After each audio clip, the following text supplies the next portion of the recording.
مولاي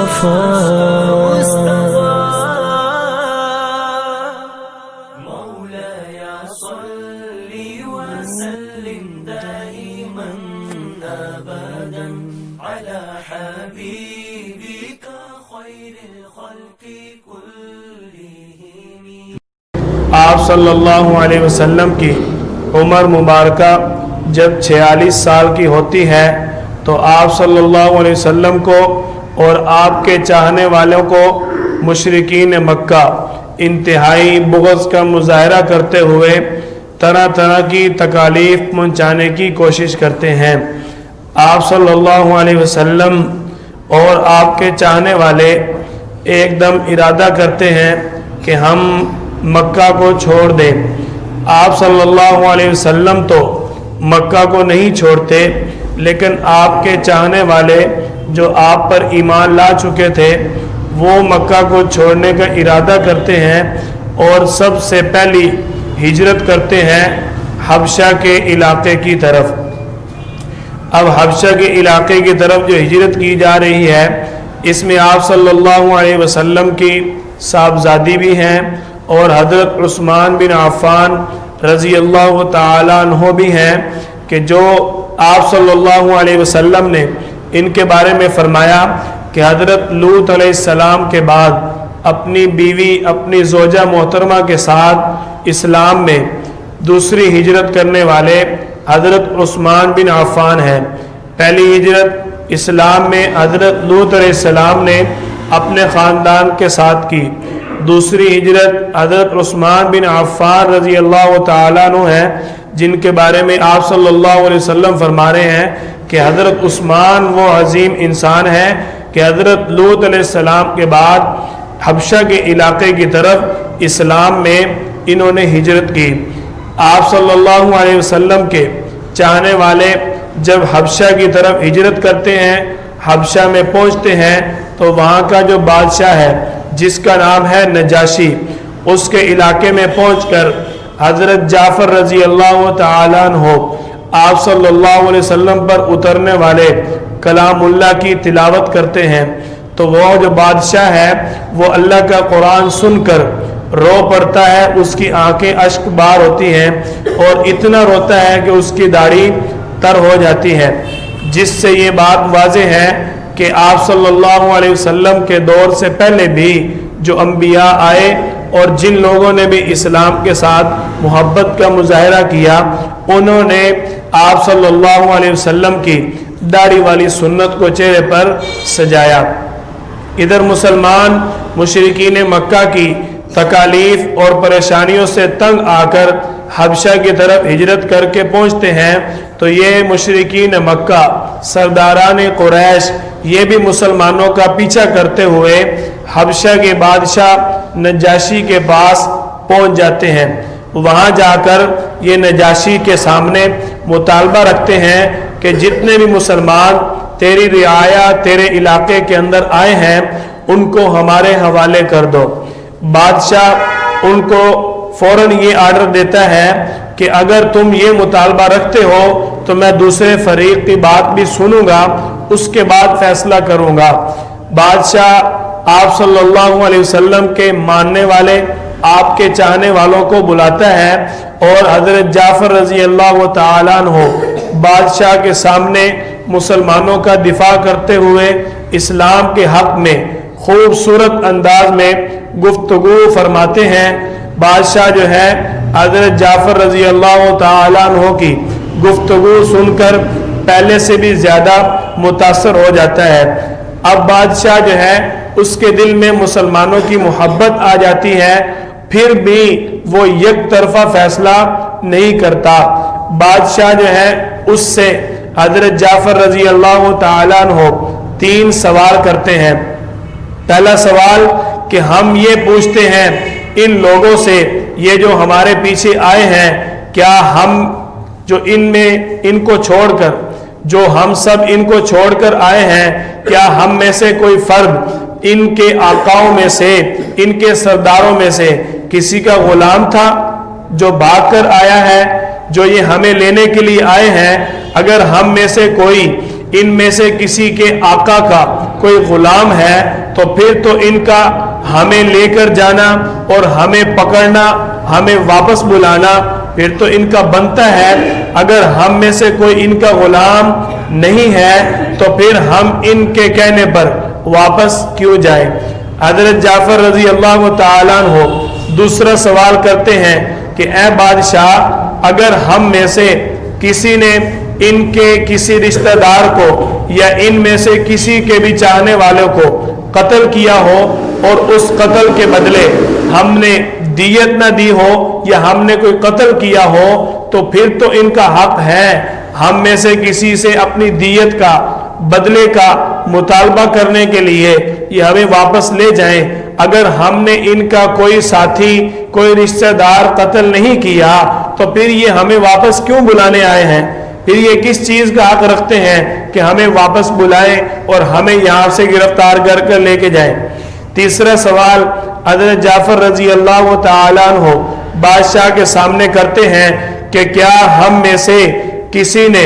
ان کا مال چرایا ہے یا ہم ان میں سے کسی کا کوئی مال ضبط کر کے یہاں لے کر آئے ہیں جس کے لیے ہم ان کی اس بات کو مانیں واپس جائیں؟ ان کے کہنے پر ہم واپس کیوں جائیں؟ حضرت جعفر رضی اللہ تعالیٰ عنہ حضرت جعفر رضی اللہ تعالیٰ عنہ کے 3 سوال آپ نے اچھی طرح ذہن نشین کرنے ہیں کہ جب مسلمانوں نے حبشہ کی طرف ہجرت کی، مشرکین مکہ کی تکلیفوں سے تنگ آ کر، مشرکین مکہ کی پریشانیوں سے تنگ آ کر جب مسلمان بادشاہ نجاشی کے پاس پہنچتے ہیں، حضرت جعفر رضی اللہ تعالیٰ عنہ نے مسلمانوں کی طرف سے مسلمانوں کا دفاع کرتے ہوئے مشرکین مکہ جب بادشاہ کے دربار میں مسلمانوں کو گرفتار کرنے کے لیے واپس لینے کے لیے پہنچے، حضرت جعفر رضی اللہ تعالیٰ عنہ نے 3 سوال کیے۔ نمبر 1 کہ ہم میں سے کسی نے ان کی کوئی غلامی نہیں کی، ہم میں سے کوئی شخص ان کے کسی آقا کا غلام نہیں ہے تو پھر یہ ہمیں کیوں واپس لینے آئے؟ ہمارے ساتھ جب ان کا کوئی تعلق نہیں تو ان کو یہ حق حاصل نہیں ہے کہ ہم میں سے کسی کو واپس بلائیں یا واپس لے کر جائیں۔ دوسرا سوال حضرت جعفر رضی اللہ تعالیٰ عنہ کرتے ہیں کہ ہم میں سے کسی فرد نے ان کے کسی فرد کو قتل نہیں کیا جس کے بدلے میں یہ کسی کو قتل کرنے کا یا دیت لینے کا مطالبہ کرتے ہوئے یہاں آئے ہوں۔ تیسرا سوال حضرت جعفر رضی اللہ تعالیٰ عنہ بادشاہ سے کرتے ہیں کہ ہم میں سے کسی نے ان کا مال نہیں چرایا، ان کا مال ضبط نہیں کیا تو پھر یہ ہم سے یہ مطالبہ کیوں کرتے ہیں کہ یہ ہمیں کیوں واپس بلانے آئے؟ ان کا ہمارے اوپر کسی قسم کا کوئی حق نہیں ہے۔ اب بادشاہ نے جب یہ ساری باتیں سنی، مشرکین مکہ کو بادشاہ نے خبردار کر دیا، بادشاہ نے مشرکین مکہ کو خبردار کیا کہ تمہارا کسی قسم کا ان کے سامنے کوئی درست مطالبہ نہیں ہے، اس لیے تم واپس چلے جاؤ۔ اب بادشاہ مسلمانوں کے ساتھ تعاون کرتا ہے، مسلمانوں کی مدد کرتا ہے، اور جب مسلمان وہاں سے اپنی مرضی سے مکہ کی طرف واپسی کا ارادہ کرتے ہیں تو یہ بادشاہ مسلمانوں کے ساتھ تعاون بھی کرتا ہے اور ان کے واپسی کا ان کو خرچہ بھی دیتا ہے۔ اب بادشاہ جو ہے اب مسلمان جب واپس پہنچتے ہیں، آپ صلی اللہ علیہ وسلم انتہائی خوش ہوتے ہیں۔ حضرت جعفر رضی اللہ تعالیٰ عنہ کو آپ صلی اللہ علیہ وسلم سینے سے لگاتے ہیں۔ گلے لگانے کے بعد آپ صلی اللہ علیہ وسلم نے جب وہاں کے سارے حالات معلوم کیے، حضرت جعفر رضی اللہ تعالیٰ عنہ نے اور آپ کے ساتھیوں نے جب ساری وہاں کی کارگزاری بیان کی، آپ صلی اللہ علیہ وسلم انتہائی خوش ہوئے اور آپ صلی اللہ علیہ وسلم نے فوراً یہ اللہ کے سامنے دعا کی، اللہم اغفر للنجاشی، کہ اے اللہ تو نجاشی کی جو بادشاہ ہے حبشہ کا اس کی مغفرت فرما۔ آپ صلی اللہ علیہ وسلم کے قافلے کی صرف اس نے مدد کی تو اللہ تعالی نے اس کو کتنا بڑا اعزاز عطا فرمایا۔ آپ صلی اللہ علیہ وسلم کی یہی زندگی کا 46واں سال ہے اب آپ صلی اللہ علیہ وسلم کو نبوت ملے 6 سال ہو چکے. آپ صلی اللہ علیہ وسلم کو اللہ تعالی نے نبوت کے 6 سال یعنی 46 سال کی عمر میں ایک اور عظیم نعمت عطا فرمائی، جو کہ ایک عظیم انسان کے اسلام قبول کرنے کی صورت میں اللہ نے اپنے حبیب صلی اللہ علیہ وسلم کو رحمت عطا فرمائی کہ حضرت عمر بن خطاب رضی اللہ تعالیٰ عنہ 6 نبوی کو آپ صلی اللہ علیہ وسلم کے ہاتھ پر اسلام قبول کرتے ہیں. ہوتا یہ ہے کہ جب مشرکین مکہ حبشہ سے بھی اپنی شکست لے کر واپس آتے ہیں، مسلمانوں کی محنت کو پروان چڑھتے ہوئے دیکھتے ہیں کہ دن بدن مسلمان مضبوط ہوتے جا رہے ہیں. اب مشرکین مکہ مشورہ کرنے لگ گئے کہ کسی طریقے ان کے پیغمبر کو، ان کے نبی کو ختم کر دیا جائے، اس کو جان سے ختم کر دیا جائے. آپ صلی اللہ علیہ وسلم کی جان لینے کا پلان، پروگرام اور مشورہ شروع کر دیتے ہیں. ابو جہل، ابو لہب اور جتنے بھی بدبخت ہیں، امیہ بن خلف، بڑے بڑے سردار آپ صلی اللہ علیہ وسلم کے قتل کا پروپیگنڈا کر رہے ہیں. اسی دوران مشورہ ہو رہا ہے. مشورے میں جب طے ہو جاتا ہے کہ آپ صلی اللہ علیہ وسلم کو جان سے ختم کر دینا ہی حل ہے، اب مشورہ یہ ہوا کہ کون آپ صلی اللہ علیہ وسلم کو قتل کرے گا. جب یہ مشورہ آیا، حضرت عمر بن خطاب رضی اللہ تعالیٰ عنہ اسی مجلس کے اندر موجود ہیں. حضرت عمر رضی اللہ تعالیٰ عنہ فرماتے ہیں کہ جب یہ مشورہ چل رہا تھا، میں اسی سوچ میں گم تھا کہ سامنے کھڑے ایک بچڑے سے مجھے یوں آواز آئی، عمر، یہ بڑے بڑے سردار تجھے ہی للکار رہے ہیں، تیری ہی طرف ان کی نظریں ہیں. حضرت عمر بن خطاب رضی اللہ تعالیٰ عنہ اسی مجلس کے اندر موجود ہیں جہاں مشرکین مکہ یہ پروگرام بنا رہے ہیں کہ آپ صلی اللہ علیہ وسلم کو قتل کر دیا جائے. حضرت عمر بن خطاب رضی اللہ تعالیٰ عنہ فرماتے ہیں کہ جب یہ مشورہ طے ہو گیا کہ آپ صلی اللہ علیہ وسلم کو ختم کر دیا جائے، عمر بن خطاب رضی اللہ تعالیٰ عنہ فرماتے ہیں میں اسی سوچ میں گم تھا کہ سامنے کھڑا ایک بچڑا وہ مجھے آواز دے رہا ہے کہ عمر بن خطاب، یہ جو سارے سردار ہیں ان کی نگاہیں تیرے اوپر ہیں، یہ تجھے ہی للکار رہے ہیں. تو میں یکا یک کھڑا ہوا اور میں نے اپنی تلوار نکالی اور میں نے سرداران قریش کے سامنے اس چیز کا اظہار کیا کہ میں محمد بن عبداللہ صلی اللہ علیہ وسلم کو قتل کروں گا. اب حضرت عمر بن خطاب رضی اللہ تعالیٰ عنہ آپ صلی اللہ علیہ وسلم کے قتل کے لیے جا رہے ہیں. راستے میں آپ صلی اللہ علیہ وسلم کے ایک صحابی حضرت نعیم بن عبداللہ یہ ملتے ہیں، حضرت عمر کو دیکھتے ہیں، پوچھتے ہیں اے عمر اتنے غصے میں آج کہاں جا رہے ہو؟ عمر بن خطاب رضی اللہ تعالیٰ عنہ جواب دیتے ہیں کہ میں آج مسلمانوں کے اس پیغمبر کو ختم کرنے جا رہا ہوں جس کی وجہ سے ہمارے بڑے بڑے سردار بہت پریشان ہیں. حضرت نعیم بن عبداللہ جواب دیتے ہیں کہ عمر وہاں جانے سے پہلے اپنے گھر کی خبر لو، تیری بہن اور تیرا بھائی، تیرا بہنوئی اور تیری بہن بھی مسلمان ہو چکے ہیں. حضرت عمر بن خطاب رضی اللہ تعالیٰ عنہ کو پہلے سے زیادہ غصہ آتا ہے اور حضرت عمر سیدھا اپنے گھر جاتے ہیں. گھر جا کر جب دیکھتے ہیں کہ قرآن کی تلاوت چل رہی ہے، حضرت عمر رضی اللہ تعالیٰ عنہ دروازہ کھٹکھٹاتے ہیں.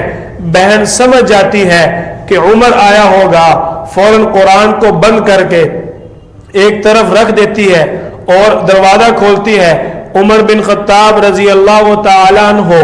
بغیر بات سنے کہے اپنی بہن کو مارنا شروع کر دیتے ہیں اور ساتھ پوچھتے ہیں کہ کس چیز کی آواز آ رہی تھی، کیا کر رہے تھے، کیا پڑھ رہے تھے. حضرت عمر رضی اللہ تعالیٰ عنہ کی بہن بہت مار کھانے کے بعد اتنا مار کھاتی ہے کہ لہو لہان ہو جاتی ہے اور حضرت عمر رضی اللہ تعالیٰ عنہ کو جواب دیتی ہے اے عمر اگر تو خطاب کا بیٹا ہے تو میں بھی خطاب کی بیٹی ہوں، اگر تو اپنے کفر میں ڈٹ گیا ہے تو میں اپنے مذہب اسلام کے لیے ڈٹ چکی ہوں، اگر تو اپنے آپ کو غیرت مند سمجھتا ہے تو میں بھی اپنے اسلام میں غیرت کا اظہار کرتی ہوں، تو مجھے جان سے بھی ختم کر دے، میں اب اس محمد بن عبداللہ اپنے پیارے پیغمبر صلی اللہ علیہ وسلم کا دامن نہیں چھوڑوں گی۔ حضرت عمر رضی اللہ تعالیٰ عنہ اسی طرح اپنے بہنوئی کو بھی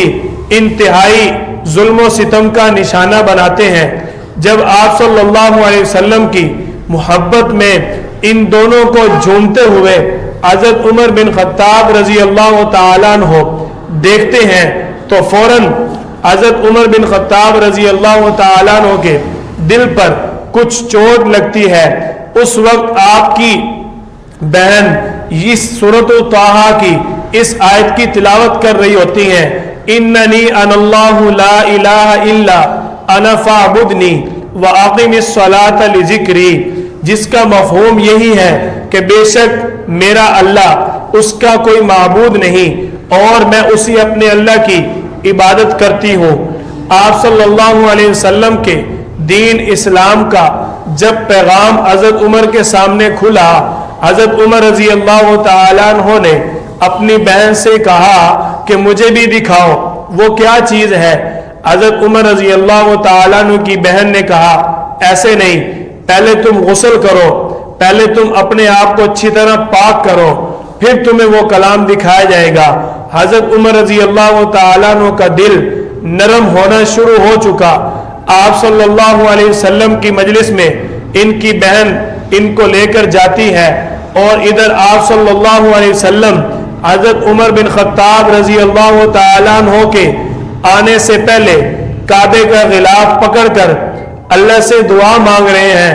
اللہم اعز الاسلام بعمر بن الخطاب، کہ اے اللہ عمر بن خطاب کو اسلام کی عزت کے لیے منتخب فرما۔ پہلے آپ صلی اللہ علیہ وسلم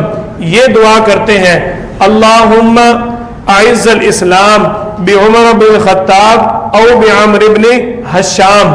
یہ ابو جہل جو تھا اس کا نام عمر بن حشام ہے اور مشہور ابو الحکم کے نام سے ہے۔ آپ صلی اللہ علیہ وسلم نے اس کا لقب ابو جہل رکھا تھا۔ آپ صلی اللہ علیہ وسلم نے جب اللہ سے یہ دعا مانگی کہ یا اللہ یا عمر بن خطاب کو ہدایت دے دے یا عمر بن حشام کو، اللہ تعالی نے آپ صلی اللہ علیہ وسلم کو وحی کے ذریعے یہ واضح فرما دیا کہ ابو جہل اسلام کو قبول نہیں کرے گا۔ اب آپ صلی اللہ علیہ وسلم نے ابو جہل کا نام ختم کر دیا، حذف کر دیا اور اللہ سے دعا مانگی، اللہم اید الاسلام بعمر بن خطاب، کہ اے اللہ تو اسلام کی تائید فرما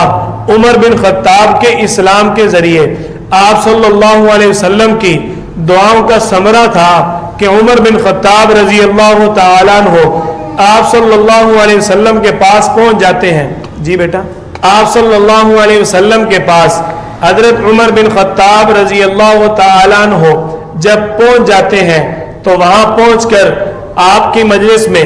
ابھی بیٹھتے ہی ہیں کہ نبی صلی اللہ علیہ وسلم ایک بار پھر اللہ کی طرف رجوع کرتے ہوئے اللہ سے دعا مانگتے ہیں، اللہم ھذا عمر بن خطاب، اے اللہ یہ عمر بن خطاب آ چکا ہے، اللہم اعز الاسلام بعمر بن خطاب، اے اللہ تو اسلام کو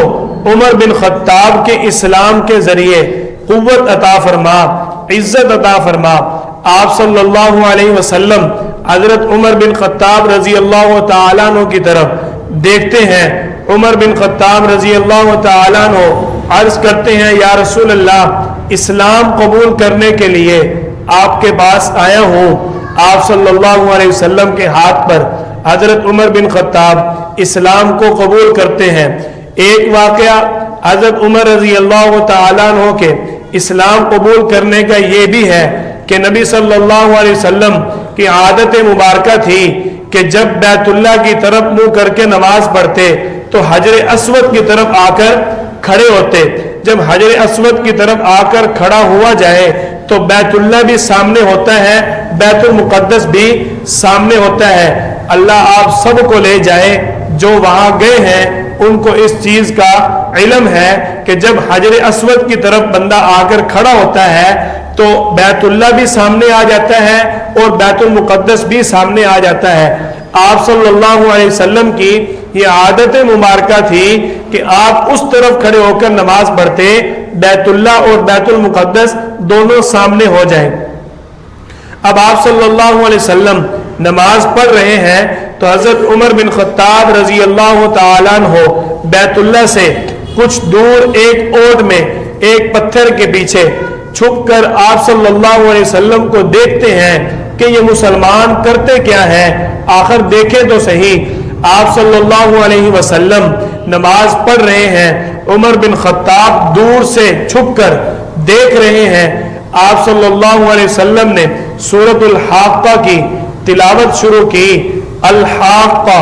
ملحاقہ وما ادراک ملحاقہ۔ جب آپ صلی اللہ علیہ وسلم نے وما ادراک ملحاقہ کی آیت پڑھی، عمر بن خطاب رضی اللہ تعالیٰ عنہ کے دل پر چوٹ لگی کہ یہ کیسا خوبصورت کلام ہے، یہ کتنا زبردست کلام ہے۔ حضرت عمر رضی اللہ تعالیٰ عنہ انہی باتوں کو سوچ رہے تھے، دل ہی دل میں خیال کر رہے تھے، تو آپ صلی اللہ علیہ وسلم کے بارے میں حضرت عمر رضی اللہ تعالیٰ عنہ کے منہ سے اسی دوران اسی اثنا یہ نکلتا ہے کہ کیا خوب شاعر ہے، کتنا بڑا شاعر ہے، کتنا خوبصورت کلام ہے۔ حضرت عمر رضی اللہ تعالیٰ عنہ نے تو اپنے منہ ہی منہ میں دل ہی دل میں کہا کہ کیا خوب شاعر ہے۔ تو آپ صلی اللہ علیہ وسلم تو قرآن پڑھ رہے تھے، آپ صلی اللہ علیہ وسلم تو سورۃ الحاقہ کی تلاوت کر رہے تھے۔ حضرت عمر رضی اللہ تعالیٰ عنہ نے جب منہ ہی منہ میں کہا نا کیا خوب شاعر ہے، تو آپ صلی اللہ علیہ وسلم نے اگلی آیت پڑھی، وما ہوا بقول شاعر، یہ شاعر کا کلام نہیں ہے۔ حضرت عمر رضی اللہ تعالیٰ عنہ کو جھٹکا لگا، اتنی دور سے میری بات کو کیسے سن لیا، میں نے تو منہ ہی منہ میں کہا کہ کیا خوبصورت شاعرانہ کلام ہے۔ اور ساتھ ہی حضرت عمر رضی اللہ تعالیٰ عنہ نے فوراً یہ الفاظ کہے کہ یہ جو اتنی دور سے میری بات کو سن رہا ہے کیا بڑا جادوگر ہے۔ آپ صلی اللہ علیہ وسلم نے فوراً اگلی آیت پڑھی، ولا بقول کاہن، یہ جادوگر بھی نہیں ہے، اس کا جادوگر والا قول بھی نہیں ہے۔ بہت کم لوگ ہیں جو اس بات کو سمجھتے ہیں۔ حضرت عمر رضی اللہ تعالیٰ عنہ کے دل پر چوٹ لگی اور آپ صلی اللہ علیہ وسلم کے پاس تشریف لا کر اسلام کو قبول کر لیا۔ یہ دو واقعات حضرت عمر بن خطاب رضی اللہ تعالیٰ عنہ کے اسلام قبول کرنے کے ہیں۔ آپ صلی اللہ علیہ وسلم کو جب اللہ تعالیٰ نے حضرت عمر بن خطاب رضی اللہ تعالیٰ عنہ جیسا عظیم بہادر دلیر مجاہد عطا فرمایا، اب مسلمان بجائے اس کے کہ کہیں چھپ کر نماز پڑھے، آپ صلی اللہ علیہ وسلم ایک مرتبہ چھپ کر نماز پڑھ رہے ہیں، نماز کا وقت ہوتا ہے اور سارے وضو کر لیتے ہیں اور نماز کے لیے جب آپ صلی اللہ علیہ وسلم اپنی جماعت کو لے کر اپنے گھر میں آنے لگتے ہیں، عمر بن خطاب رضی اللہ تعالیٰ عنہ عرض کرتے ہیں، یا رسول اللہ، آپ کا تو بیت اللہ عبادت کے لیے بنا ہوا ہے، جب مسلمان بیت اللہ کی عبادت کرتے ہیں تو نماز کہیں اور کیوں پڑھتے ہیں؟ آپ صلی اللہ علیہ وسلم نے فرمایا، عمر، یہ جو تیرے علاقے والے بڑے بڑے سردار ہیں، یہ جو تیرے علاقے والے لوگ ہیں، یہ بہت ظالم ہیں، یہ ہمیں بیت اللہ کے اندر نماز نہیں پڑھنے دیتے۔ حضرت عمر بن خطاب رضی اللہ تعالیٰ عنہ عرض کرتے ہیں، یا رسول اللہ، اب عمر اسلام لا چکا ہے، اب کیسے ہو سکتا ہے کہ عمر اسلام لائے اور مسلمان ڈر کے زندگی گزارے؟ یہ نہیں ہو سکتا، آپ نماز پڑھیں، کسی کی اگر جرت ہے تو وہ آئے، اگر کسی نے اپنے بچوں کو یتیم کروانا ہے، اپنی بیویوں کو بیوہ کروانا ہے تو وہ آئے، آج مسلمانوں کو بیت اللہ میں نماز پڑھنے سے روک کر دکھائے۔ آپ صلی اللہ علیہ وسلم خوش ہوتے ہیں اور بیت اللہ میں مسلمان نماز ادا کرتے ہیں۔ جب حضرت عمر بن خطاب رضی اللہ تعالیٰ عنہ نے اسلام قبول کیا، آپ صلی اللہ علیہ وسلم نے خوشی سے اللہ اکبر کا نعرہ بلند کیا، جس کے لیے آپ صلی اللہ علیہ وسلم خود اللہ اکبر کا نعرہ بلند کریں، اس سے پوری دنیا میں اسلام نہ آئے تو اور کیا ہو۔ آج کا انگریز اس بات کو مانتا ہے کہ جو مسلمانوں کا دوسرے نمبر کا خلیفہ تھا عمر، اگر وہ اور 2 سال زندہ رہتا پوری دنیا پر اس کی حکومت بن جانی تھی۔ جتنی تیزی سے فتوحات اسلام میں حضرت عمر بن خطاب رضی اللہ تعالیٰ عنہ کے دور مبارک میں ہوئی، کسی کے دور میں اتنی تیزی سے فتوحات اہل اسلام کو نہیں حاصل ہوئی۔ آپ صلی اللہ علیہ وسلم کی عمر مبارکہ جب 47 سال کی ہوتی ہے، نبوت کا 7واں سال شروع ہو جاتا ہے، ادھر مشرکین مکہ آپ صلی اللہ علیہ وسلم کے خلاف طرح طرح کے پروگرام بنانے میں ہر بار ناکام ہوتے ہیں، اور آپ صلی اللہ علیہ وسلم کے بارے میں اب پھر ایک پروگرام کر رہے ہیں کہ ان کو ہم اپنے علاقے سے نکال دیں، ان کو اپنے علاقے میں کسی کے ساتھ میل جول کی اجازت نہ ہو، کوئی خاندان ان کے ساتھ رشتہ نہ کرے، کوئی ان کے ساتھ لین دین کے معاملات نہ کرے۔ آپ صلی اللہ علیہ وسلم اور آپ کے خاندان کے ساتھ، یعنی جو آپ کے بنو ہاشم خاندان ہے، سب کے ساتھ بائیکاٹ کر دیتے ہیں۔ آپ صلی اللہ علیہ وسلم کا چچا جو ابو طالب ہے وہ بھی آپ کے ساتھ ہے، اور آپ کے جو دیگر آپ کے خاندان کے افراد ہیں وہ بھی آپ صلی اللہ علیہ وسلم کے ساتھ ہی رہتے ہیں، اور آپ صلی اللہ علیہ وسلم ان پروپوگنڈے سے تنگ آ کر ابو چاب ابی طالب وہاں جا کر اپنے آپ کو محصور کرتے ہیں، یعنی ایک قسم کی پناہ لے لیتے ہیں۔ وہاں آپ صلی اللہ علیہ وسلم نے اور آپ کے ماننے والوں نے 3 سال وہاں پر گزارے، جو انتہائی مشقت کا وقت تھا۔ آپ صلی اللہ علیہ وسلم اور آپ کے ماننے والوں کو جب بازار میں کوئی چیز خریدنے کی ضرورت پڑتی، یہ ابو لہب بازار میں رون لگاتا، وہاں جا کر بازار میں لوگوں کو کہتا، بنو ہاشم کا جو خاندان ہے، اس خاندان سے کوئی فرق کوئی چیز خریدنے آئے، اس کو دوہری قیمت کے پر تم نے چیز بیچنی ہے، اس کو ڈبل ریٹ لگا کر تم نے چیز فروخت کرنی ہے۔ آپ صلی اللہ علیہ وسلم نے انتہائی مشقت کے 3 سال شاب ابی طالب کے اندر بسر کیے، جہاں آپ صلی اللہ علیہ وسلم اور آپ کے ماننے والوں کو، آپ کے چاہنے والوں کو انتہائی مشقت اور انتہائی مشکلات کا سامنا کرنا پڑا۔ کل ہم انشاءاللہ آپ صلی اللہ علیہ وسلم کی نبوت کا 10واں سال، آپ کی عمر مبارکہ کا 50واں نمبر کا سال، آپ صلی اللہ علیہ وسلم کے ساتھ کیا حالات کیا واقعات ہوئے جب آپ صلی اللہ علیہ وسلم نے طائف کا سفر کیا، آپ نے جب طائف کے علاقے میں دعوت دی، اور ساتھ جب آپ صلی اللہ علیہ وسلم کا چچا ابو طالب یہ فوت ہوتا ہے، اور آپ کی زوجہ محترمہ حضرت خدیجہ رضی اللہ تعالی عنہ جب یہ فوت ہوتی ہیں، اس سال آپ صلی اللہ علیہ وسلم کی کیفیت کیا ہوتی ہے، انشاءاللہ ثم انشاءاللہ کل ہم آپ صلی اللہ علیہ وسلم کے نبوت کے 10ویں سال سے اپنے سبق کا آغاز کریں گے۔ تو کل سے آپ صلی اللہ علیہ وسلم کی عمر مبارکہ کتنی ہوگی؟ 50 سال۔ آپ نے ان باتوں کو یاد رکھنا ہے تاکہ آپ کو انعام ملے آخر میں۔ جب تقریب ہوگی، بہت جو پہلے شریک ہوئے ہیں ہمارے اس کورس کے اندر ان کو پتہ ہے بہت زبردست دلچسپ جو ہے وہ مقابلہ ہوتا ہے سوال و جواب کا۔ تو کوئی سوال آج کے حوالے سے اگر آپ کا ہو۔ مستند معلومات پر مبنی بے شمار دینی و تعلیمی ویڈیوز دیکھنے کے لیے ہمارا چینل سبسکرائب کیجیے، اور ہماری نئی ویڈیوز سے اپڈیٹ رہنے کے لیے بیل آئیکن پر کلک کیجیے۔